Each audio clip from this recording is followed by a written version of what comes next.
you have the haves and the have-nots in your district? And we're talking up on the you know what I'm talking about. From your opponent, what is the difference, and what can an African-American voter on the South Side in your district, why would they vote for Mark Rauterkus? What works for me is freedom and liberties. And that works for everybody. And it's worked for America for hundreds of years. You know, since, you know, the days of Ben Franklin and Thomas Jefferson, you know, we've had this American style of government that says, you know, allow people to be free and they will be able to better themselves. And they'll find what works for them and make it work.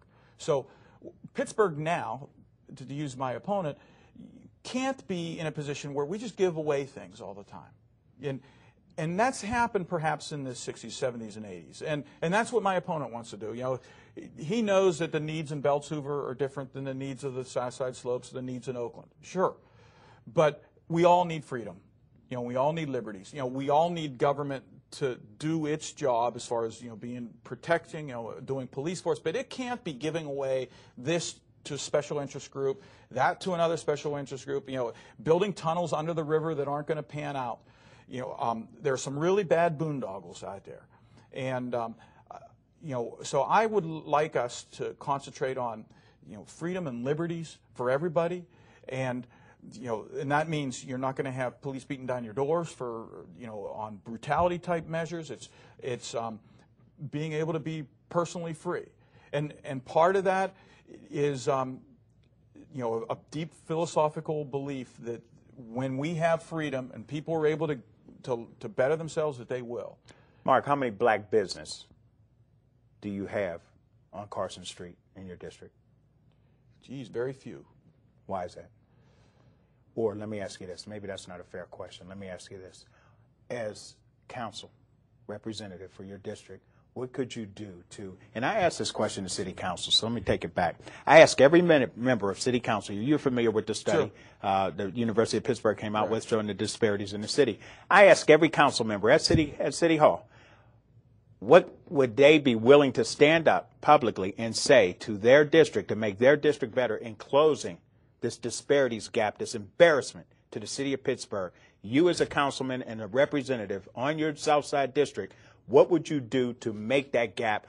I hear people, African Americans on the South Side, constantly complain there's nothing for us to do. Yeah. Well, in the past, I have walked the picket line, so to speak, when the construction or the new stadiums happened, and there was a black, you know, union of workers, you know, and I was with them, and the pass-throughs that occurred, you know, in past administrations with past projects that were just not right, and we needed to be monitoring that, and we didn't have real good access to government records and government spending, which I think we could see so that we can really understand, you know, where the minority contracts are and where they're not and where they're just a sham.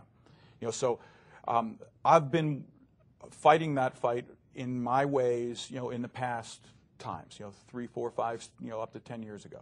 So businesses, you know, to your question, you know, perhaps it's how do we fight that? I think we have to fight it, you know, with the kids. How do you help your black constituents in your district to get involved in what's going on in the big boom on that district? I've gone over there several times, and I love to go shopping. I look for a black business or a black business owner. I think there's one. Yeah, there are. I believe there's one.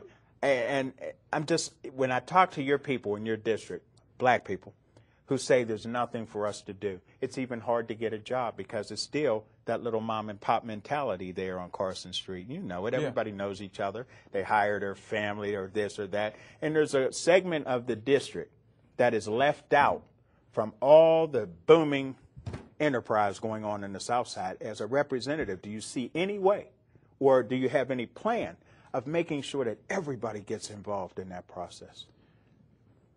The best way that I see it is not to do giant city projects that take all the money for tunnels under the river, you know, for new stadiums or convention centers that are going to, you know, collapse and wobble, you know. And if we're not spending big sums of money on things. Then we'll be able to focus on the families, the smaller issues, the small kids, and we'll give kids a great education here in the city. They need the resources. We'll give them access to recreational centers, and they'll be able to learn and grow and do as well as everybody else throughout the county. And there's a layer of poverty here that is huge, and it's about a lack of opportunity. I think we have to grow our kids out of that and let them know that they're as strong and powerful as anybody from South Park or North Allegheny or anything else. And we need to compete against those kids, in our school sports and in our extracurricular activities. So I'm of the mind that we empower these kids and give them the best love and care and treatment as we can. We get government out of the way as far as doing massive big ticket spending. And Pittsburgh will start to heal itself, and we'll grow out of this by having freedom and flexibility and liberty. And there are other aspects of when you talk about blight, or we talk about some of the neighborhood issues that come out. There's abandoned properties, and as a libertarian, we have an approach for that too. And it sort of changes the tone. But I'm a big advocate of the land value tax. And when you tax the land, it is a way to encourage development everywhere, as opposed to the building. And it gets technical, and I don't know if it's really the best thing to talk about it, on a TV show. But with the internet, we've researched this and we've understand it. But right now, if you have a dilapidated house, and then maybe you even knock it down, or the roof's falling in, the sidewalk's all cracked, you go to the county and say, "Listen, my house isn't worth this. It's depreciated. It's less." So government then gives that person a tax break because the porch is falling apart. Meanwhile, the other neighbor, he fixes up his house. He gets it painted. He makes sure the things are working. He adds an addition.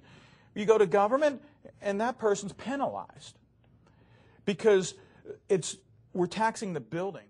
You say if we had your problems, we'd react in the same way. That the only way to solve them is to drown them every day. You say if you hit the bottom, you'll be glad to turn around. Well, the bottom is the place you choose to lay Until 2:30, and by the time we started with Eggs and Eggs at 7 o'clock in the morning, by 2:30, people's phones were ringing off the hooks with complaints about completely inebriated people stumbling and falling and carrying open containers of alcohol. By 2:30, it was absolute, utter pandemonium on Carson Street. Enforcement is abysmal. You say the only real solution is a shot in the dark. 'Cause your daily evolution is no walk in the park. So you just keep on keeping on while you're above the ground. Well, the bottom is a place you choose to lay the shovel down. Community service, and that is what I want to do. I really, truly want to serve you. I only have your best interests at heart. I promise to do right by you, and I hope that on May 15th, thank you very much. Negotiations and contracts are developed between the City of Pittsburgh and the appropriate. I'm opposed to the settlement of $85,000 to Kathy McNeil. It's your For the following sovereign reasons. to party while you that the contract when you're sick and tired of sick and tired and there's no one left around. The bottom is the place you choose to lay the shovel down. Lay the shovel down. Lay the shovel down. Lay the shovel down. Lay the shovel down.